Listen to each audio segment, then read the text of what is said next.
예수님 오실 때에 나는 어떻게 될까? 오늘이라도 우리 예수님 오신다면 나는 어떻게 될까? 이제는 시대가 시대니 많지. 한국 교회 모든 주의 종들이 다시 오실 그 주님에 대한 나팔을 불어야 될 텐데 그렇지 않다는 것이 상당히 불행하고 참 안타까운 일이죠.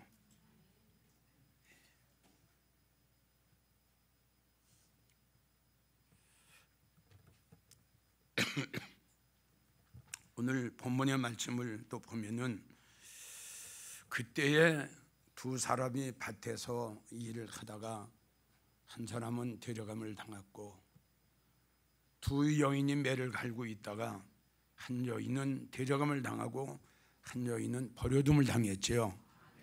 그러니까 이런 말씀을 우리는 이런 말씀이 지금 이 시대에 필요한 말씀입니다. 그래서 지금 다시 여러분들에게 강조하지만 오늘이라도 가셨던 예수님이 다시 오시게 되면은 과연 나는 데려감을 당할 것인가, 버려둠을 당할 것인가, 버림을 받으면은 어디로 갈 것인가, 이런 걸 우리가 알아야 되죠. 내가 다시 말씀드리지만 그저 성경 가지고 뭐 성경책 가지고 교회 다니면서 11조나 좀 내고 감사헌금이나 좀 내고 주일 성소시키면 이게 다 되는 줄 알고 있는데 성경은 절대 그렇게 기록이 되어 있지는 않지요. 그래서 지금 매를 같이 갈고 있었다는 것은 믿음 생활을 같이 하고 있었다는 거 아니에요? 믿음 생활을 같이 하고 있었어요. 그러니까 이런 말씀과 연결되는 게 어떤 말씀이냐? 베드로전서 4장 17절을 보면 우리 주님께서 말씀하셨죠. 나는 내 집에서 심판한다. 데려감을 당할 성도가 있고 버림받을 성도가 여기 있어요. 알곡 같은 성도가 있고 쭉종이 같은 성도가 있다는 결론이죠. 예수님이 쭉종이 같은 성도 데려다가 뭐 할 겁니까? 그런 말씀이 상당히 많죠. 에스겔 9장 6절에도 우리 하나님 구약에 말씀하셨잖아요. 나는 내 성소에서부터 심판한다. 내 성소가 이 교회 아닙니까? 내 성소에서부터 시작을 하는데 거기 보면 이제 5가지 종류가 나오는데 5가지에 해당되는 성도들은 큰일 나죠. 그래서 그 중에 제일 첫째가 늙은이 아닙니까? 늙은이부터 죽여라. 늙은이는 이런 우리가 육적으로 나이 많으신 어른들을 우리 하나님 말씀하신 게 아니라 그 늙은이라고 하는 것은 교만한 자다 이겁니다. 믿음 생활 수십 년 동안 한 걸 가지고 자부심을 갖는 사람, 전혀 믿음 생활은 수십 년 동안을 했는데 그들의 마음 속에는 주님이 안 계세요. 그들의 심령 속에는 성령이 안 계세요. 그들의 심령 속에는 주님의 사랑과 은혜가 안 계세요. 황무지가 되어버렸어요. 그런데도 이 교만한 사람들은 깨닫지 못해요. 자기를 볼 줄 몰라요. 그래서 하나님께서는 교만한 자부터 죽여라. 이게 얼마나 무서운 말씀이에요. 참 나는 내 집에서 심판을 한다. 참 이런 말씀이 우리 모두는 이렇게 두려운 생각을 가져야 되고요. 정말입니다. 우리가 잘 아는 말씀이에요. 이 말씀은 너무너무 잘 아는 말씀이에요. 세상 말로 귀가 닳도록 우리가 들었던 설교입니다. 근데 여러분들은 내가 설교를 얼마나 많이 들었느냐, 얼마나 설교를 성경을 많이 아느냐, 이게 문제가 아니라고 그랬죠. 이 말씀이 믿어져야 되고, 아, 주님 오시게 되면 이렇게 되는구나. 만약에 오늘이라도 우리 주님 오시게 되면 여기서 갈라질 수밖에 없잖아요. 생각해 보세요. 우리가 믿음 생활하는 성도들이 다 주님을 영접한다고 성경에 기록이 돼 있으면 얼마나 좋겠어요. 근데 지금 말씀드린 대로 알곡 같은 성도가 있고 축종이 같은 성도가 있고 믿어져요? 산 자가 있고 죽은 자가 있단 말이에요. 양 같은 성도가 있고 염소 같은 성도가 있기 때문에 우리 하나님께서는 난 심판한다.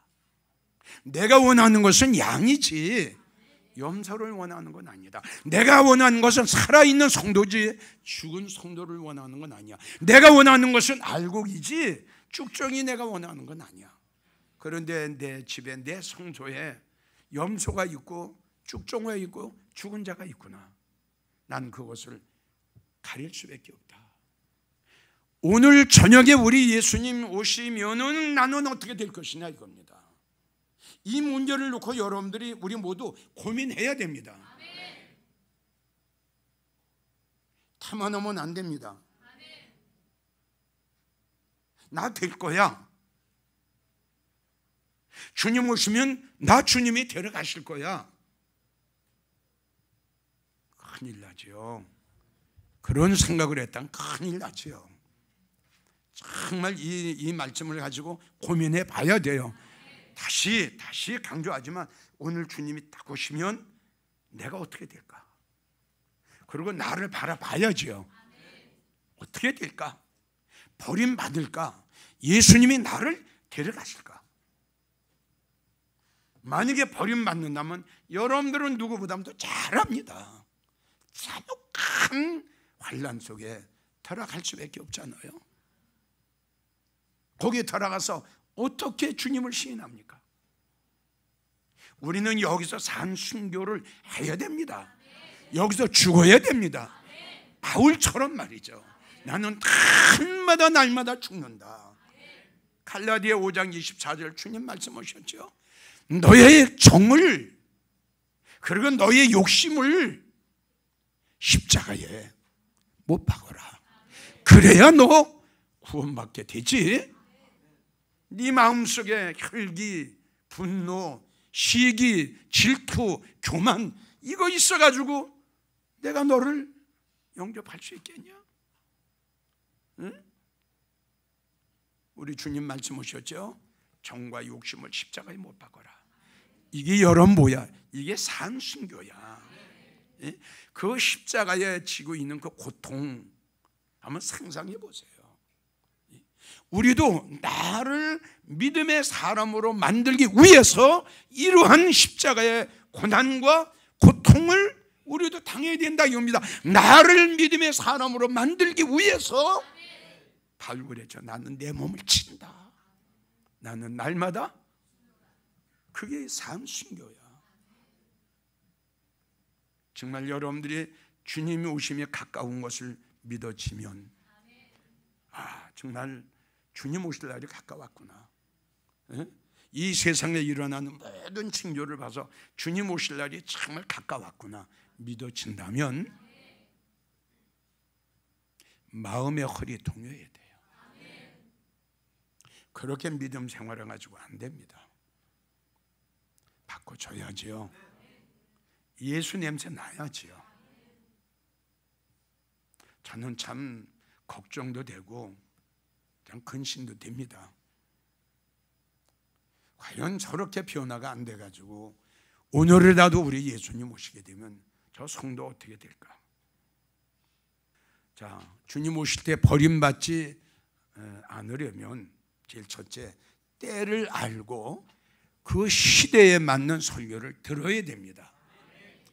전국에서 이 설교를 듣고 계시는 사랑하는 목사 그리고 주회종 사랑하는 성도 여러분들은 이 설교에 여러분들은 귀를 기울여 주시고 그리고 이 설교를 여러분들의 마음속에 잘 명심했으면 좋겠어요. 예수님 오실 때 버림받지 않으려면 어떻게 해야 되느냐? 여러분들 이거 외에 더 중요한 게 어디 있습니까? 대답해 보세요. 예수님 오실 때에 버림받지 않는 거 이거 외에 더 중요한 문제가 어디 있습니까? 돈 가지고 주님 영접합니까? 명예 가지고 주님 영접합니까? 오래 믿었다고 해도 주님 영접합니까? 큰 교회에 내놓으라는 목사라고 해서 주님 영접합니까? 그거 아니라고 분명히 말씀드렸죠. 때를 아십시오. 그리고 이 시대에 맞는 설교를 들으십시오. 오늘 본문에도 그런 지금 말씀을 주님 주셨습니다. 우리 목사님들, 누가 충성되고 지혜 있는 종이 돼서, 아멘, 누가 충성되고, 이 말씀 속에는 여러 가지 의미가 있다고 그랬죠. 하나님 앞에, 주님 앞에, 말씀 앞에 충성을 하려면, 오직 예수 사상이 아니면 주님 앞에, 말씀 앞에 충성할 수가 없어. 충성하려면 희생이 있어야 충성을 하지요. 충성하려면 예수님을 사랑해야 충성하지요. 예수님을 사랑하지 아니하면서도 어떻게 예수님 앞에 충성을 한답니까? 하늘의 소망이 없이, 천국의 소망이 없이 이 땅의 소망을 두고 살아가는 주의 종들이 어떻게 주님을 위해서 희생한답니까? 그거는 거짓말이죠. 그거는 아니에요. 주님을 사랑해야 충성할 수가 있고, 하늘의 소망으로 살아가야 주님 위해서 죽을 수 있고, 이 세상의 명예, 권세, 욕심 다 버리고 거절할 줄 알아야 주님 말씀에, 우리 예수님 앞에 충성할 수가 있죠. 이 말씀은 여러분, 예수님이 우리에게 부탁하신 말씀도 되지만, 이 말씀의 난 내용을 깊이 음미해 보면 예수님의 한탄입니다.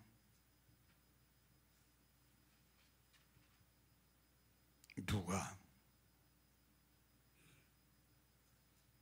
주의 종들은 굉장히 많은데 누가, 어느 목사가, 어느 주의 종이 나에게 충성하기 위해서 희생할 것이며, 내가 하는 말에 충성하기 위해서 나를 사랑하고 복음을 위해서 죽을 수 있는 종이 있느냐? 누가 지혜가 있느냐? 주님이 말씀하신 지혜는 이 세상의 지혜가 아니라고 말씀했죠. 주님의 종들은 이 세상에서 좋은 학교, 이름난 학교에서 공부를 많이 해서 박사 학위를 받고 목회하는 것도 중요하지만, 주님은 이렇게 말씀하셨어요. 우리 하나님께서는 사사로운 지혜를 버리라고 말씀하셨어요. 바울도 그런 얘기를 했어요. 나는 이 세상의 지혜로 너희를 가르치지 않았다. 누가 지혜가 있어서 하나님께서 아무에게나 지혜를 주십니까? 정말 주의 종들은, 내가 목회를 하고 내가 말씀을 보니 주의 종들은 뭐니 해도 제일 중요한 것이 솔로몬이 받았던, 그리고 다니엘이 받았던 지혜와 총명을 받아야 됩니다. 그렇지 않으면 하나님의 말씀을 볼 때에 눈이 있어도 보지 못한다, 이렇게 됩니다. 출애굽기 28장 3절에 나오는 지혜의 영을 받아야 하나님의 말씀을 볼 때에 그 말씀이 풀어지고, 하나님의 말씀을 볼 때에 그 말씀이 해석이 되지, 하나님의 말씀을 이 세상의 학문이나 지식과 지혜 가지고 하나님 말씀이 풀어지겠어요? 주님,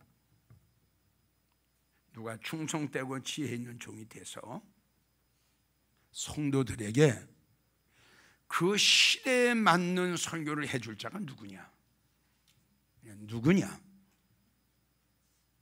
이 말씀의 의미가 뭡니까? 별로 없다는 거죠. 그렇죠? 정말 예수님 앞에, 말씀 앞에 충성하고 희생하는 그런 주의 종들은 별로 없다는 결론이죠. 지혜를 받아야 이 시대를 알 텐데, 시대를 모르니, 때를 모르니 이 시대에 맞는 설교를 할 수가 있나요? 없죠.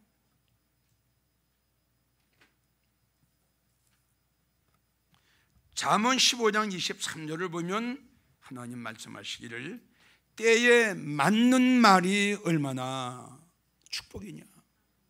아멘. 때에 맞는 말이 얼마나 성도들에게 복이냐. 예? 그 시대에 맞는 설교를 듣는, 그리고 그 시대에 맞는 설교를 하는 목사, 참 하나님이 얼마나 기뻐하시고 얼마나 좋아하시겠어요? 그 시대에 맞는 설교를 하는 주의 종, 오늘 본문에도 나왔죠. 이렇게 하는 종은 복이 있다. 이렇게 그 시대에 맞는 설교를, 그 시대에 맞는 양식을 먹여주는 목사는 복이 있다.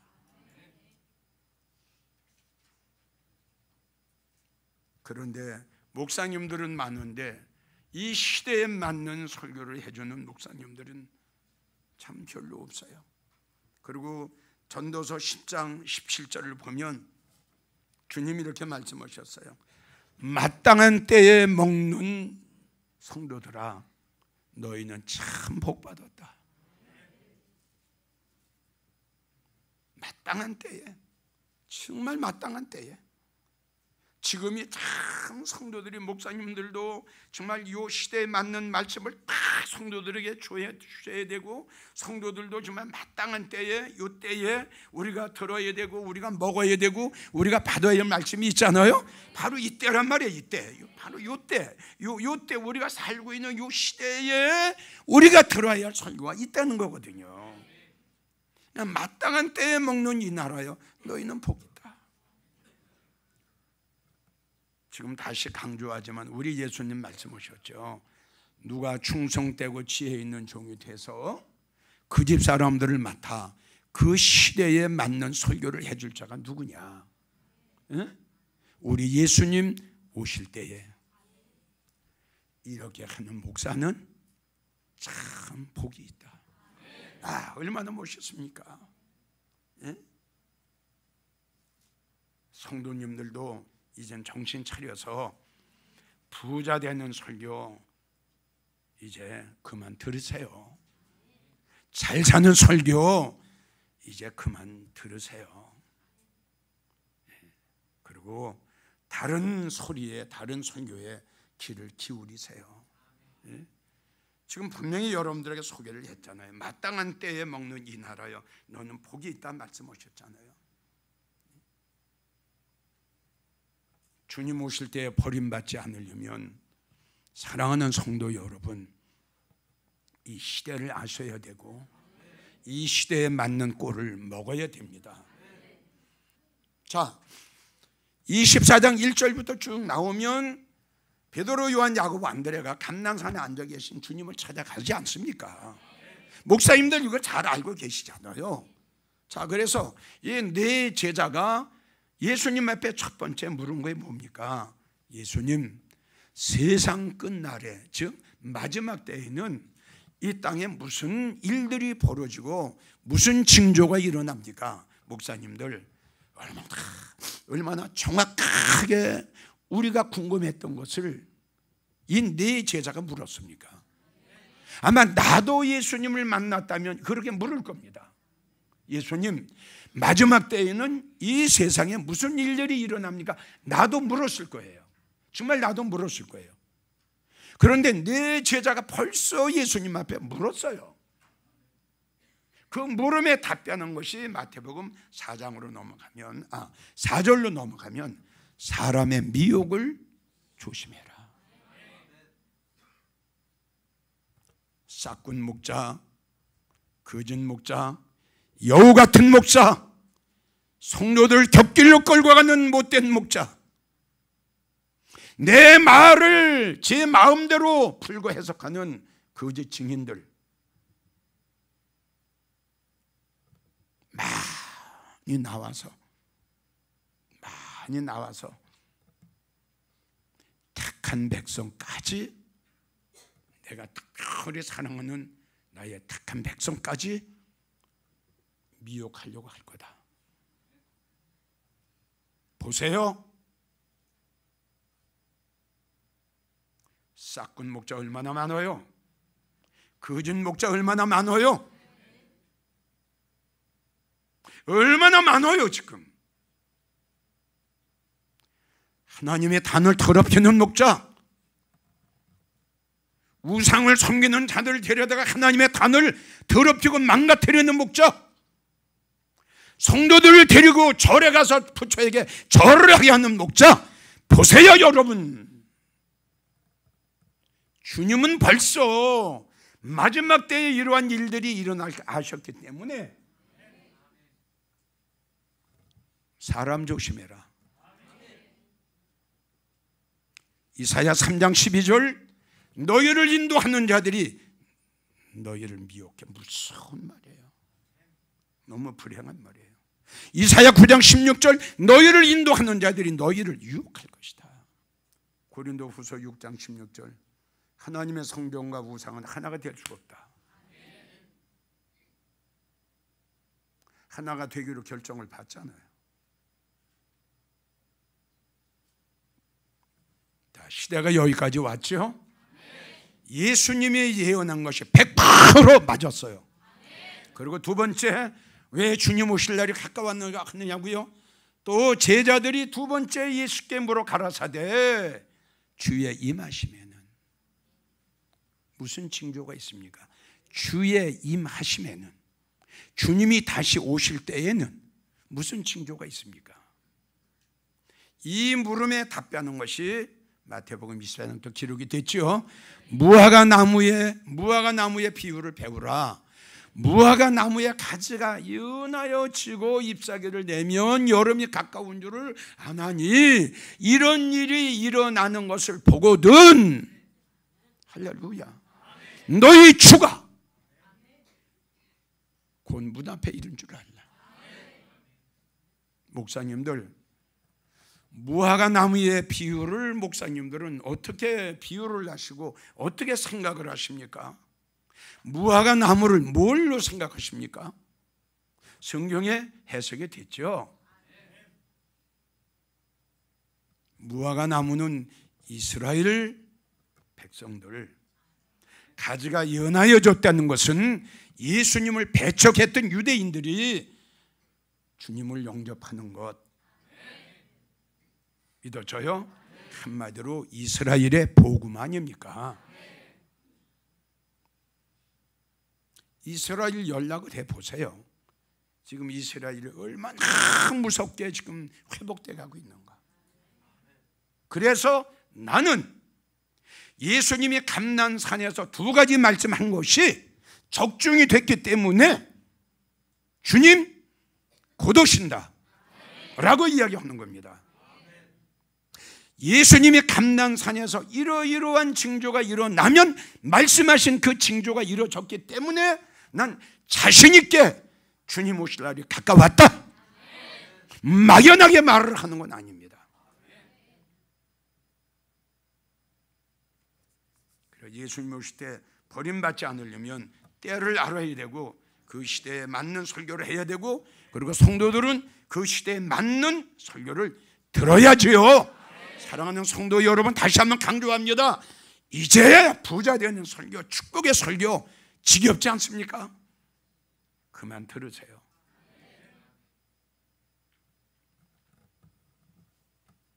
두 번째, 주님 오실 때 버림받지 않는 성도가 되려면 영적으로 깨어 있어야 됩니다. 지금 한국교회는 너무 영적 깊은 잠에 빠져 있어요.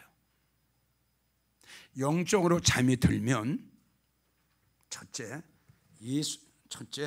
때를 알지 못합니다. 맞죠? 잠드는 사람이 아침인지 낮인지 밤인지 어떻게 압니까? 영적으로 잠이 든 사람은 때를 알지 못해요. 불행하게도 우리 한국교회는 너무너무 깊은 잠에 빠져 있어요. 웬만큼 소리 질러가지고는 일어나지 않습니다.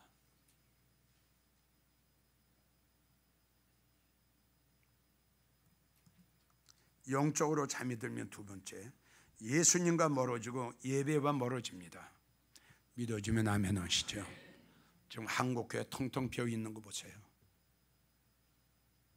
주일날 대회는 조금 나와서 드리지만 주일날 오후에는 3,000명 나오는 교회에 주일날 오후에는 300몇 개 안 나와. 아야, 새벽 예배 없어지고 수요 예배 없어지고 금요 예배 없어지고.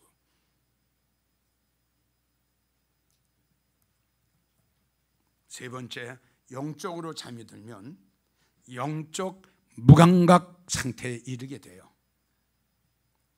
영적 무감각 상태에 이르게 되면 자기를 볼 줄 몰라요. 그리고 깨닫지 못해요. 그리고 분별력이 없어요. 영적 잠이 들면 이렇게 무서워요. 네 번째, 영적 잠이 들면 믿음 생활하는데 게으르고 태만하고 나태합니다. 다섯 번째, 영적으로 잠이 들면 세상 것을 좋아하죠. 하늘의 소망이 아니라 세상의 소망으로.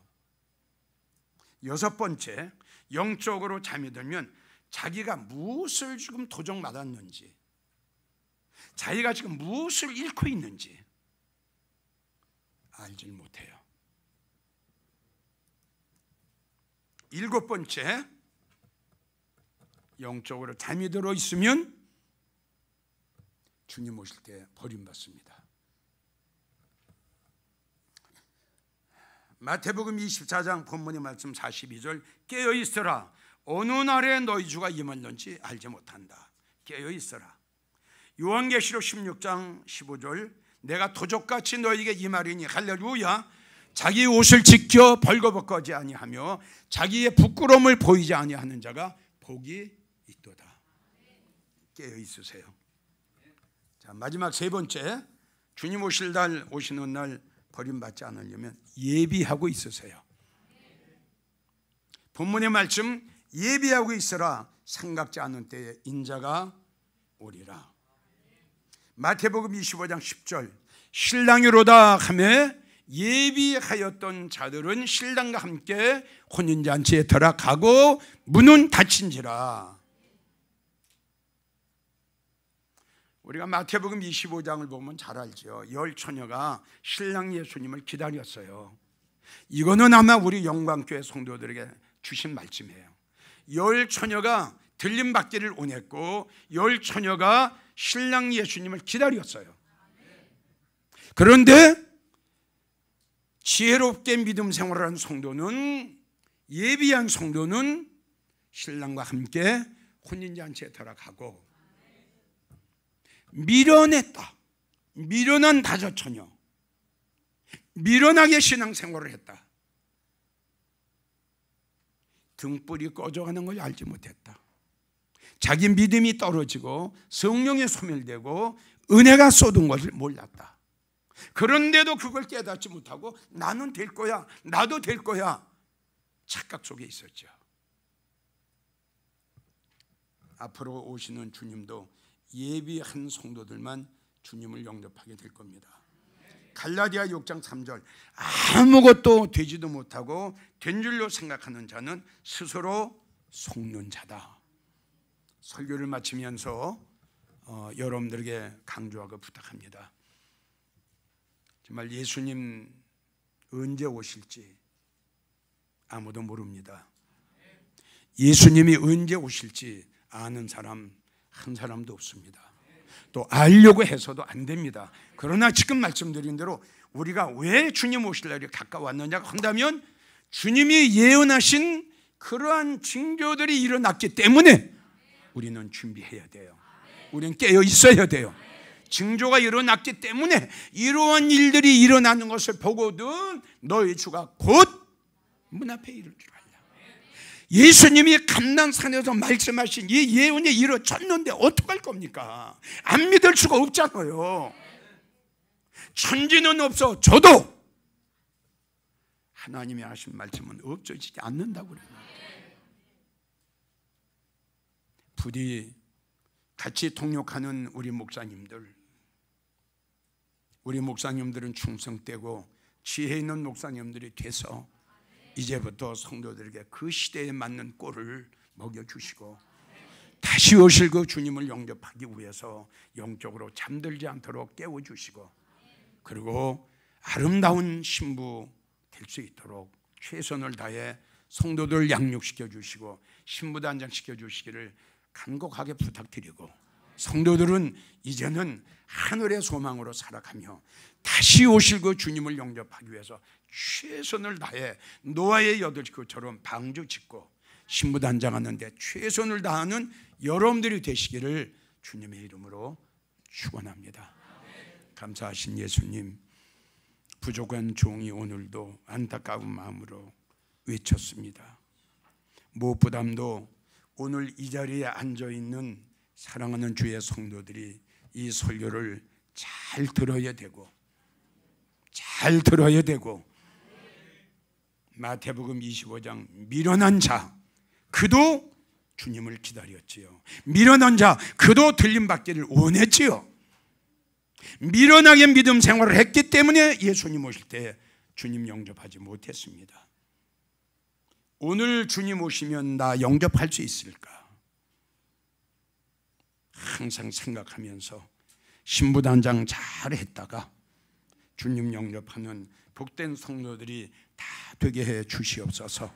예수님의 이름으로 간절히 기도하옵나이다. 아멘.